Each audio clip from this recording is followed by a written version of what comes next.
আফ্রিকাতে এইডসের খুব মহামারী দেখা দিল, আফ্রিকাতে এইডসের মেডিসিন ভারতবর্ষের জেনারিক যাবে, সেটার জন্য আমেরিকা টাকা দেবে, মানে আমেরিকার ট্যাক্সের টাকা ওই মেডিসিনগুলো কেনা হবে ভারতবর্ষের থেকে এবং আফ্রিকাতে পাঠানো হবে।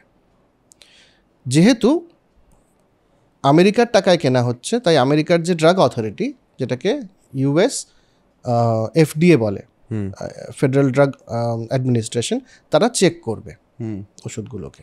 এটা হচ্ছে সেট আপ। এই সেট আপটা না বুঝলে মুশকিল। তো এই জেনারিক কোম্পানিগুলো ফুলে ফেপে উঠতে থাকলো, সিপলা, ওকার্ট, র্যানব্যাক্সি। তো এই দীনেশ সিং ঠাকুর এসে র্যানব্যাক্সি জয়েন করলেন।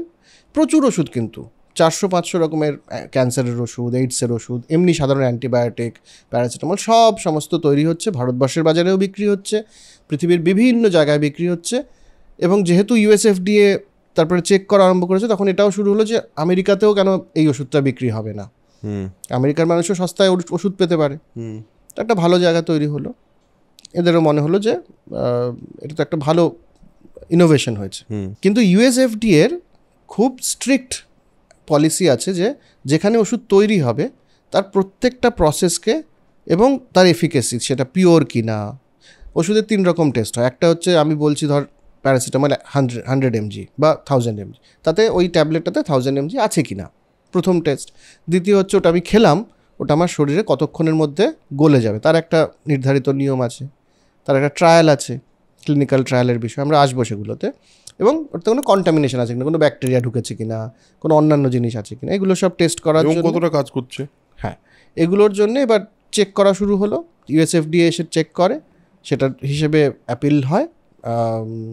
মানে র্যানব্যাক্সি ধরা যাক, র্যানব্যাক্সি একটা ওষুধ ফাইল করবে যে আমরা এটার জেনেরিক বানিয়েছি, US FDA তে অ্যাপ্লিকেশন যাবে, US FDA লোক এসে এখানকার প্লান্ট ইন্সপেক্ট করবে, করে অ্যাপ্রুভাল দেবে, তারপরে ওষুধটা সমস্ত পৃথিবীতে ছড়িয়ে পড়বে। এমন একটা পর্যায়ে চলে গেল ব্যাপারটা যে আমেরিকারও 30-40% ওষুধ ভারত থেকে যাচ্ছে, আফ্রিকা, অন্য ডেভেলপিং কান্ট্রিতে তো বটেই। তো ডেভেলপিং কান্ট্রির ফার্মাসি হয়ে উঠলো ভারত 2001-2 এই সময়টাতে। এই সময় এই ডেটা এরা ম্যানেজ করছে। উনি ডেটা সায়েন্টিস্ট হিসেবে এসছেন সমস্ত ব্যাপারটাকে ম্যানেজ করার জন্যে। উনি এবং আমার বস দেখলেন যে কোন প্ল্যান্টে কী তৈরি হচ্ছে, কখন ওটা অ্যাপ্রুভালের জন্য যাচ্ছে, অ্যাপ্রুভালের পরে ওটা যে ব্যাচ প্রোডাকশন হচ্ছে সেগুলোর হিসেবটা, এবং এই যে কোনটার এফিকেসি কত, কোনটার এফিসিয়েন্সি কত, এগুলোর যে হিসেবটা, এটা তো এক জায়গায় থাকা উচিত। এটা করতে গিয়ে একটা অদ্ভুত জিনিস এনারা দেখতে পেলেন, পুরো ডেটাটা ফ্যাব্রিকেটেড, পুরো ডেটাটা। আচ্ছা, কোন প্ল্যান্টে কী তৈরি হচ্ছে সেটার যে লেখা হচ্ছে যে এটা এত % হয়েছে, এটার টেস্টে দেখা গেছে এত %, এটার এফিকেসি, এই ডেটাগুলো সব হাতে বানানো হচ্ছে, কোনো ল্যাব টেস্টিং হচ্ছে না এগুলোর। ওনারা প্রথমে ভাবলেন একটা দুটো ফ্যাক্টরিতে হয়তো কোনো মানুষ হয়তো করছেন, পরে দেখা গেল একদম সিনিয়র ম্যানেজমেন্ট অবধি ব্যাপারটা এইভাবেই চলছে। আচ্ছা, ইনফ্যাক্ট কী করতো ওরা, যখন অ্যাপ্লিকেশন করতো তখন তার আগে তো দেখতে হবে, যে কোনো র্যানব্যাক্সের এমপ্লয়ি যখন আমেরিকা থেকে ইন্ডিয়ায় আসে তাদেরকে একটা করে সুটকেস দেওয়া হতো ব্র্যান্ডেড মেডিসিনের। ওই ব্র্যান্ডেড মেডিসিনটা আনতো তারা, ওটাকে ডাস্ট ফাস্ট করে ওই মেডিসিনটাকেই টেস্ট করতো। তো সেটার তো ডেটা ঠিকঠাক বেরোবে, ওই টেস্টের ডেটার বেসিসে তারা অ্যাপ্লিকেশন করতো যে এটা হচ্ছে আমাদের মেডিসিনের। অ্যাপ্লিকেশন ঠিক পাস হয়ে গেল, তারপরে তারা নিজেদের ফ্যাক্টরি থেকে, মানে ধরা যাক কোকা কোলা বা ধর কি একটা বলবো, এই কফি, একটা কফি খুব ভালো, তো নেসক্যাফি বানাচ্ছে, আমি ধরা যাক, তো নেসক্যাফিরই যদি আমি টেস্ট করি যে নেসক্যাফির এই হয়ে হচ্ছে প্যারামিটার, তারপরে বলি যে এটা নেসক্যাফে না, কিন্তু এটা কিন্তু আমার বানানো কফি। এই জিনিসটা র্যানব্যাক্সিতে চলছিল। এনারা ঠিক করার চেষ্টা করলেন, পারলেন না, তো দীনেশ ঠাকুর চাকরি ছেড়ে দিলেন। কিন্তু ওনার মনে শান্তি হচ্ছে না।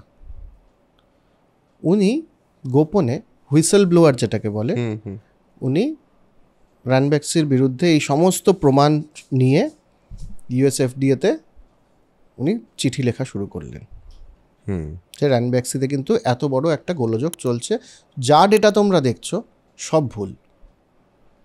ভুল মানে একটু আধটু ভুল নয়, একই ডেটা বারবার ছেপে দেওয়া হচ্ছে, ডেটা হাতে বানানো হচ্ছে, আগের বছরের ডেটা এবছর চালিয়ে দেওয়া হচ্ছে, এক প্লান্টের ডেটা আরেক প্লান্টে দিয়ে দেওয়া হচ্ছে, এরকম লেভেলে ইউএসএফডিএ ইনভেস্টিগেশন শুরু করলো। অনেক, মানে এটা আমি চট করে বলছি, কিন্তু বেশ কিছুটা সময় পর ইউএসএফডিএ থেকে ইনভেস্টিগেশন হলো।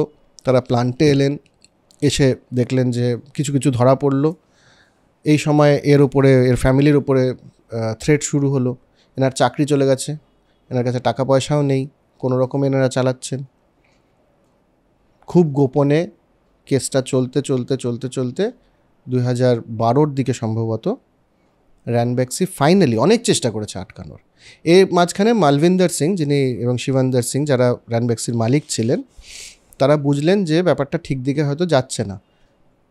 তারা একটা জাপানিজ কোম্পানিকে র্যানব্যাক্সি বিক্রি করে দিলেন।